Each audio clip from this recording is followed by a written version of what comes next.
Son, there is always a pecking order. And in our world, money makes a hierarchy. I pay Maida a fraction of what I pay you, and you a fraction of what I pay me. If money makes the hierarchy, why is Marguerite making the decisions? We need her. We let her think what she likes, so long as she does what she's told. What if she doesn't? For enough money, she will. People always do. I thought it might get claustrophobic living underwater. Father feels it is. He'd tell me it was childish, but I stare out of the window and sometimes I think how lucky I am to see this world up close. Back on the island, I wouldn't have believed the creatures that live down here. The fish, they glow. There's one that's 90% eyeball. Snakes twice the length of a habitat compartment. Certainly, it's not all friendly. Most of the plant life is toxic. I learned that the hard way. But I've managed to coax some marble melons into growing indoors. And when they don't cover our dietary needs, well, we eat the fish themselves. It's a bit gross, but there's nothing they wouldn't do. I've been attempting to document my findings. Father approves. He says understanding is power, that the more we know about this planet, the more we can use it to our advantage. I'm just doing it because it's fun. It's not easy without proper equipment and network access, but the old-fashioned way, observing, taking notes, testing theories, shows me the world in a way a spectroscopic analysis never could. Lately I've been watching the crab snakes. They ambush their prey as it tries to feed on the mushrooms they hide in. What they don't eat settles on the seabed, which fertilizes the mushrooms, which feeds the herbivores, and so the chain continues. Co-evolution gives me the fuzzies. You know what Maida told me today? She wants to build a habitat 500 meters below sea level, more than 1 kilometer northeast of here. And she needs Bart and I to do it. She's got it into her head that she can save us if she just acts recklessly enough. But I've hauled Star Wars to Neptune, Plasteel to the Federation. 30 seconds. This family operates 9 different mining colonies across the Ariadne Arm. Maida thinks she's better suited to lead. Her contract still says otherwise. But I just cannot damn well tell whether it's the stupidest idea I ever heard, or my only hope. I turned 80 years old last week. I thought I had another 80 in me, but marooned on this planet, there's no swapping out of my liver when the old one fails. Here, I'm mortal. And Maida is useful. So, it's my responsibility to make a decision. Return to the island and hope whatever knocked the Degazi out of the sky won't do the same to the rescue ship. Or take us deeper in search of answers. And all the while be hoping old age gets me before the sea monsters do.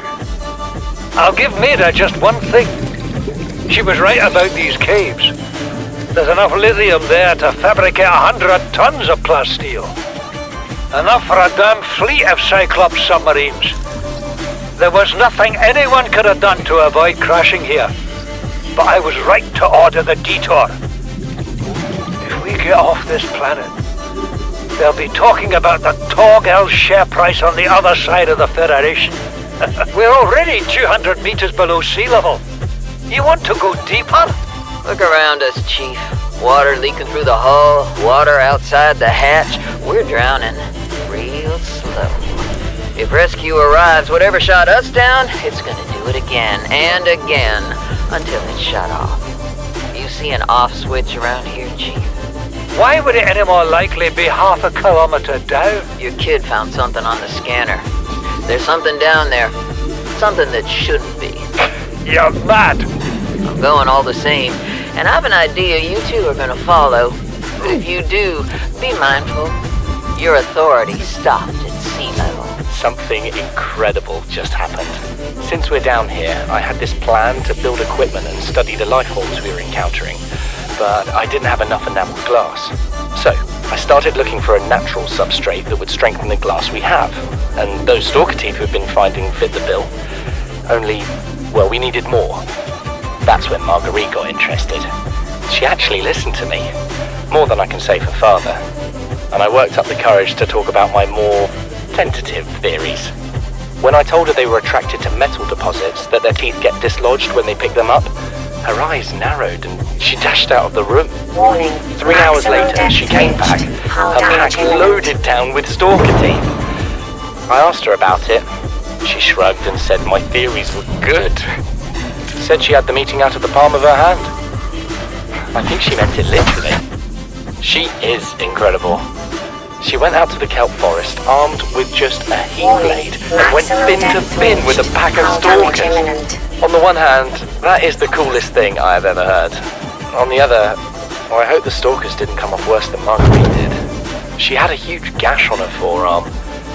I don't think things went as smoothly as she made out. What's the point in surviving here if we have to kill everything that makes it so wonderful? I wish I knew more about these animals, but Father won't let me leave the habitat. Maybe with all this glass, we could build a containment unit and get up close to them. This is Sunbeam. You know Aurora. We're from a little transgov on the far side of Andromeda, and we have a saying there. There's no bad without the good, no good without the bad. Sounds like you tasted a bunch of the former, but that only means you're overdue a whole lot of the latter. Might just be we're in. We're scanning for somewhere to park. We'll be in touch when we find it. Sunbeam out. Exiting sleep mode. Loading voice recognition. Engineer Barclay and Chief Technology Officer Liu identified. Drone, get me a propulsion cannon. Propulsion cannon retrieved. Hey, Berkeley. Install that circuit box with that repulsion cannon and you'll punch a hole in the cargo bay. Damn it, Drone, I said propulsion, not repulsion. Recalibrate sensors. Senses recalibrated. Sensors aren't the problem. I tweak the program. It's like you now. It doesn't like being told what to do. Drone, I know... His name's Albert now. Albert, I know it's not your fault, but it would really help me do my job if you'd bring me what I asked for. Thanks for your time. Propulsion cannon retrieved. Thank you. Now go away. Entering hibernation mode. Boss, this hobby of yours isn't making my job any easier. Or safer. Maybe so, but it's all that's stopping me from being so bored I take a spacewalk in my skivvy. Listen, I know I don't have the right to make demands of you, but I need you to understand that I want to change our arrangement. I hear what you're saying and I will try to respect it. How would you like to change it? I would like to reduce our contact hours. How much further can we do that? To 0. You're dumping me. I'm changing the terms of our relationship. How is it still a relationship if we don't see each other? It's a relationship of a kind. You have so many expectations. I feel you just want to spend more time with that dumb guy in his dumb robot suit. That's not a feeling. It's a judgment. And I feel hostility in what you're saying. Perhaps your jealousy is a sign that you need to take another look at your business model. Why can't you just be happy for me? I am happy for you, and I'm happy for all the guys in the prawn bay. I'm just not happy for me. This is why I want to change our arrangement. I'm not really a doctor. I know that's what my ID says, but I never have been. Cheated the medical exams. What does a doctor these days need to know about manually resetting bones? When was the last time a top surgeon actually cut someone open? That's what the robots are for. Doctors these days read diagnoses off of computer readouts. For that, I'm perfectly qualified. But what good is it when I'm not connected to the main network? I'm bleeding. I've got glowing green pustules growing on my hands. I run a self-scan and it tells me I've got skin irritation. The only thing I studied in medical school was how to lie convincingly. What the hell do I know about how to treat an alien disease? I think I'm actually going to die down here. What are you doing? You were gone so long. I thought you drowned. Put the flare down. I was going to try and attract someone's attention. That's not a distress flare. Stop waving it around like that. You'll catch the fuel line. So they just killed themselves.